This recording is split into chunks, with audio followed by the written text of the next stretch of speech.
नमस्कार बच्चों, स्वागत है आपका आज की कक्षा में। आज हम बात करेंगे विभक्ति के बारे में। संस्कृत में इससे पहले की जो कक्षाएं हुई हैं उसमें मैंने आपको लकार के बारे में बताया था। लकार अर्थात जो हमारे 3 काल हैं, वर्तमान काल, भूतकाल और भविष्य काल, इनके बारे में हमने चर्चा की थी और मैंने आपको बताया था कि आगे की कक्षाओं में हम विभक्तियों के बारे में बात करेंगे। जैसे कि आपको पता होगा विभक्ति जो चिन्ह होते हैं वो होते हैं कर्ता ने, कर्म को, करण से या के द्वारा। ठीक है, इस प्रकार जो ये विभक्ति चिन्ह होते हैं इनको हम संस्कृत में किसी भी व्यक्ति के साथ, किसी व्यक्ति के नाम के साथ या किसी वस्तु के नाम के साथ अर्थात किसी संज्ञा के साथ हम किस प्रकार प्रयोग करते हैं। संस्कृत में मैंने आपको पहले ही बताया था हमारे 3 वचन होते हैं, एक वचन, द्विवचन और बहुवचन। ठीक है, विभक्तियां जो होती हैं ये हमारी 7 होती है और 8वें नंबर पे आता है हमारा संबोधन, जिसमें हम किसी को बुलाने या पुकारने का भाव प्रकट करते हैं। तो मैं आपको इसमें बता दूं, जैसे यहाँ पे बालक शब्द के साथ है तो बालक यहाँ पे क्या है, बालकः अर्थात बालक ने, बालकौ दोनों बालकों ने, बहुवचन में बालकः अर्थात सभी बालकों ने।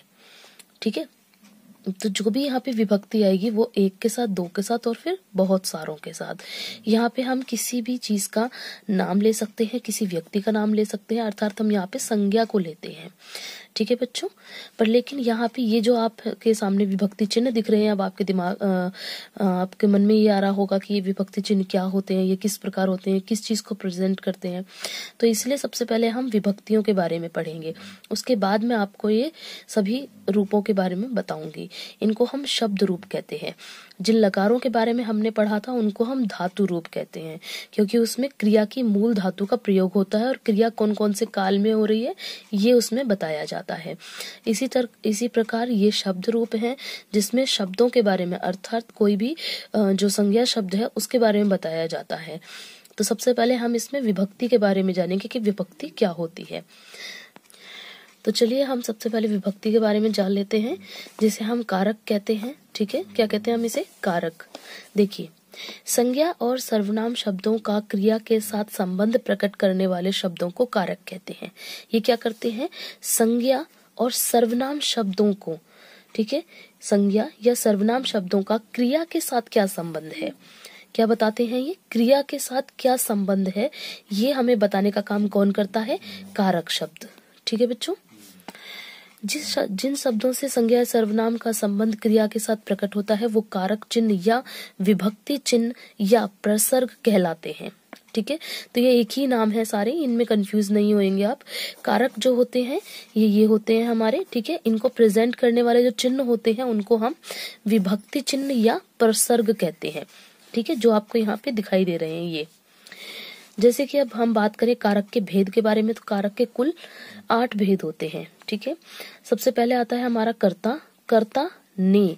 ठीक है, कर्ता का विभक्ति चिन्ह क्या है, ने, अर्थात जैसे मान लीजिए किसी ने कोई काम करा, हम कहे रमेश ने ये कार्य करा, तो रमेश ने, किसने किया, रमेश ने, तो रमेश कौन हमारा हो गया, कर्ता, क्योंकि किसी भी काम को करने वाले को हम क्या कहते हैं, कर्ता। तो कर्ता द्वारा जो कार्य किया जा रहा है तो वो कैसे प्रेजेंट होगा, ने के द्वारा। इसी प्रकार कर्म को, कर्म, कर्म क्या होता है, जहां पे किसी भी कार्य के करने का प्रभाव किसी चीज पर पड़े। ठीक है, क्रिया का प्रभाव जिस चीज पर पड़ता है उसे हम कर्म कहते हैं। तो कर्म किससे प्रेजेंट होता है, को से। ठीक है, कैसे कि माली ने फूलों को तोड़ा, अब किसको तोड़ा, फूलों को। ठीक है, तो यहाँ पे जिसके ऊपर प्रभाव पड़ रहा है, यानी तो टूटने का प्रभाव किस पे, फूलों पे, तो वो क्या हो जाएंगे, हमारे कर्म हो जाएंगे। तो कर्म का विभक्ति चिन्ह क्या है, को। करण, करण हो जाता है हमारा तीसरा, जिसमें से या के द्वारा, करण अर्थात किस चीज की सहायता से कार्य किया जा रहा है। ठीक है, जैसे कि रोहन चम्मच से खाना खाता है, तो किससे खाना खा रहा है, चम्मच से, या चम्मच के द्वारा खाना खा रहा है। ठीक है, तो वो कार्य को करने का साधन क्या है वो हमें किस में पता चलता है, करण कारक में। आगे है संप्रदान कारक। संप्रदान क्या है, को के लिए। संप्रदान जहाँ पे कर्ता किसी कार्य को करता है, ठीक है, किसी के लिए कोई कार्य कर रहा है या किसी को कुछ दे रहा है, तो वहां पे हमारा कौन सा होता है, संप्रदान कारक। जैसे माँ ने बच्चे को खाना खिलाया, किसको खाना खिलाया, बच्चे को। ठीक है, या फिर माँ बच्चे के लिए सेब खरीद कर लाई, किसके लिए लेके आई, बच्चे के लिए। तो यहाँ पे किसी और के लिए कोई कार्य किया जा रहा हो या किसी और के लिए कोई काम कोई कुछ दिया है हमने, तो वो हमारा यहाँ पे प्रेजेंट होता है। नेक्स्ट है अपना अपादान कारक। अपादान का क्या होता है, से होता है यहाँ पे।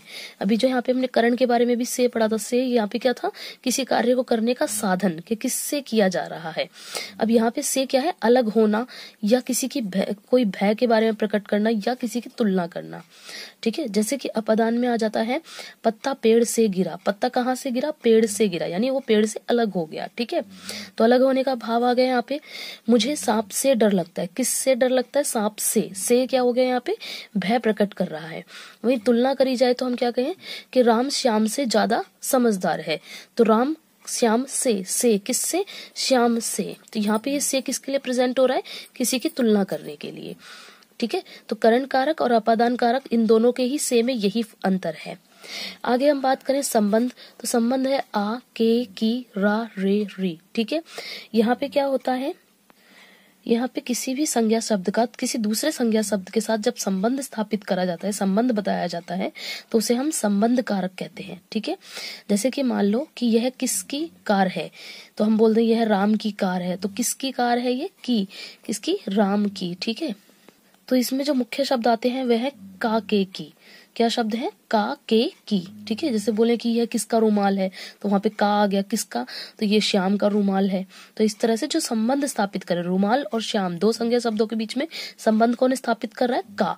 तो का हमारा क्या हो जाएगा, संबंध कारक हो जाएगा, यानी उसकी विभक्ति, संबंध का विभक्ति चिन्ह क्या आ जाएगा यहाँ पे, का। अब हम बात करते हैं अधिकरण। अधिकरण का क्या है, में पर। क्या है, में और पर। ठीक है, जैसा इंग्लिश में हम बात करते हैं इन और एट की, में यानी किसी चीज के अंदर और पर यानी किसी चीज के ऊपर। जैसे कपड़े अलमारी में है, किस में है, अलमारी में, यानी वो अलमारी के अंदर है। वहीं हम कहे बच्चा कहाँ है, बच्चा छत के ऊपर है, या बच्चा छत पर है, इसका मतलब वो छत के ऊपर है। तो अधिकरण का जो मतलब है क्या, किसी चीज को या तो किसी के अंदर बताना या किसी के ऊपर दिखाना। तो ये चीज विभक्ति चिन्ह इसके क्या हो जाएंगे, अधिकरण के में और पर। लास्ट हमारा आता है संबोधन। संबोधन का मतलब होता है किसी को बुलाने या पुकारने का भाव प्रकट करना। तो ये किसके जरिए होता है, हे, अरे, ओ, ये क्या है, इनके जरिए हम संबोधन प्रकट करते हैं। जैसे हम कहते हैं ना, हे राम, हे भगवान, तो ये हम भगवान को पुकार रहे हैं, उनको याद कर रहे हैं। जैसे हम करें अरे भाई सुनना, तो अरे क्या हो गया यहाँ पे, किसी को बुलाने का, किसी को पुकारने का भाव हो गया। ठीक है, तो ये जो संबोधन क्या होता है, पुकारने के भाव को प्रकट करता है। चलिए एक बार इसमें देख लेते हैं किताब के अंदर इन सभी की क्या परिभाषाएं दी हुई हैं। सबसे पहले हम बात करते हैं कर्ता कारक की। कर्ता कारक, जिसमें क्या बताया है, क्रिया के जिस रूप से कार्य के करने वाले का ज्ञान होता है उसे कर्ता कारक कहते हैं। यानी जिससे हमें ये पता चल जाए कि क्रिया को कर कौन रहा है। तो वहां पे किसने क्रिया को करा, तो वो हो जाता है हमारा क्या, कर्ता कारक। कर्म कारक की बात करें तो जिस संज्ञा शब्द पर क्रिया का फल पड़ता है उसे कर्म कारक कहते हैं। जैसे मैंने बताया था कि माली धोबी कपड़ों को धोता है, तो धुलने का प्रभाव किस पर पड़ रहा है, कपड़ों पर। तो इसलिए यहाँ पे कपड़ों किसको धोता है, कपड़ों को धोता है, तो कपड़े इसमें क्या हो गया, कर्म हो जाएगा। आगे हम बात करें करण कारक की, तो कर्ता जिस साधन या माध्यम से कार्य करता है उसे करण कारक कहते हैं। यानी कर्ता किस चीज के जरिए अपने कार्य को संपन्न कर रहा है वो क्या हो जाएगा, हमारा करण कारक। जैसे कि मैंने बताया ही था, जैसे यहाँ पे राहुल गेंद से खेल रहा है, तो खेलने का कार्य वो किससे कर रहा है, गेंद से। संप्रदान कारक का है, कर्ता जिसके लिए कार्य करता है या जिसे कुछ देता है उसे संप्रदान कारक कहते हैं। जैसे कि पहले मैंने आपको बताया था कि माँ बालक को खाना खिलाती है, किसको खाना खिला रही है, बालक को। ठीक है, या मैंने बताया था कि बच्चे के लिए सेब खरीदे, किसके लिए खरीदे, बच्चे के लिए। अब है अपादान कारक। इसमें क्या है, जिस शब्द से अलग होने का या भय का या लज्जा का या तुलना का भाव प्रकट होता है उसे अपादान कारक कहते हैं। ठीक है, जैसा कि मैंने बताया था, अब इसमें लिखा है शेर से डरता है, किससे डरता है, शेर से। ठीक है, राहुल नरेश से लंबाई, यहाँ पे हमारी तुलना हो रही है, से यहाँ पे प्रयोग हो रहा है, तो किसके लिए, तुलना के लिए। ठीक है, नेक्स्ट है संबंध कारक। इसके बारे में हम बात करें तो इसमें है जिस शब्द से किसी व्यक्ति या वस्तु का दूसरे व्यक्ति या वस्तु से संबंध प्रकट हो उसे संबंध कारक कहते हैं। जैसा कि मैंने बताया था, यह किसकी कार है, यह राम की कार है। ठीक है, यह किसका रूमाल है, यह श्याम का रूमाल है। तो यहाँ पे का, के, की जो भी शब्द होते हैं ये क्या करते हैं, दो संज्ञा शब्दों का आपस में संबंध बताते हैं। अधिकरण की बात करें तो यहाँ पे क्या है, संज्ञा के जिस रूप से क्रिया के आधार, समय और स्थान आदि का पता चलता है उसे अधिकरण कारक कहते हैं। यानी छत पर बंदर बैठा है, यानी उसके स्थान का पता चल रहा है। घर में चोर घुस गया है, यहाँ पे यहाँ भी स्थान का पता चल रहा है। ठीक है, स्थान मतलब कि किसी चीज के अंदर है या किसी चीज के बाहर है या अंदर ऊपर है, इस चीज का पता चल रहा है। समय की अगर हम बात करें तो वह समय पर आ गया था, यहाँ पे पर का इस्तेमाल हो रहा है। ठीक है, तो यहाँ इस तरह से हमें इनका पता चलता है। तो ये हो गया हमारा अधिकरण कारक। अगला है अपना संबोधन कारक, जिसमें मैंने बताया था कि जिस रूप से किसी को बुलाने या पुकारने का भाव प्रकट हो वो संबोधन कारक कहलाता है। ठीक है, जहाँ पे हमने अभी बताया था अरे तुम कब आए, यहाँ पे हम किसी को पुकार रहे हैं, बोल रहे हैं किसी से। ठीक है, हे राम मेरी सहायता करो, यानी हम ईश्वर को याद कर रहे हैं, तो यहाँ पे हे का प्रयोग हो गया है। तो ये क्या होता है, हमारे संबोधन, जिसमें हम किसी को बुलाने या पुकारने का भाव प्रकट करते हैं। तो ये तो हुए हमारे कारक के बारे में। आप इनको एक बार समझ लेंगे, इनको याद कर लेंगे कि क्या क्या किसकी क्या क्या विभक्ति चिन्ह है, तो हमें संस्कृत में इसी चीज को समझने में बहुत ही आसानी होगी। अब हम संस्कृत में एक बार नजर डाल लेते हैं। तो यहाँ पे क्या है, प्रथमा विभक्ति जो है यहाँ पे, यानी प्रथमा विभक्ति कौन सी होती है, कर्ता। ठीक है, जैसे कि हम यहाँ पे भी देखते हुए चलेंगे। प्रथमा विभक्ति कौन सी है, कर्ता। द्वितीय क्या हो गई, कर्म यानी को। तृतीय विभक्ति क्या है, करण। चतुर्थी है संप्रदान। पंचमी है अपादान। षष्ठी है संबंध। सप्तमी है अधिकरण और संबोधन। ठीक है, इन सभी के विभक्ति चिन्ह मैंने यहाँ पे पहले ही लिख लिए हैं।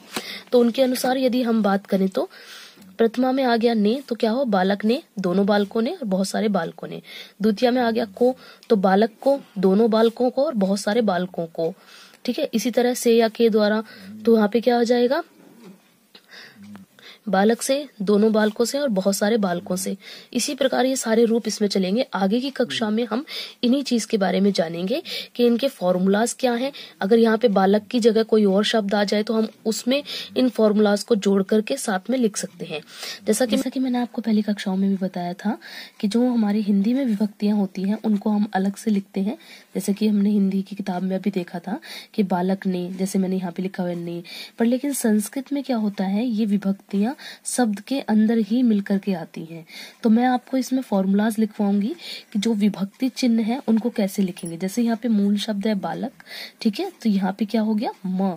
ठीक है, और क के अंदर हमेशा हम जानते हैं कि जो भी व्यंजन होता है उसमें हमेशा ए का स्वर जुड़ा हुआ होता है। तो इस अनुसार इसमें क्या हो जाएगा फॉर्मूला, अम।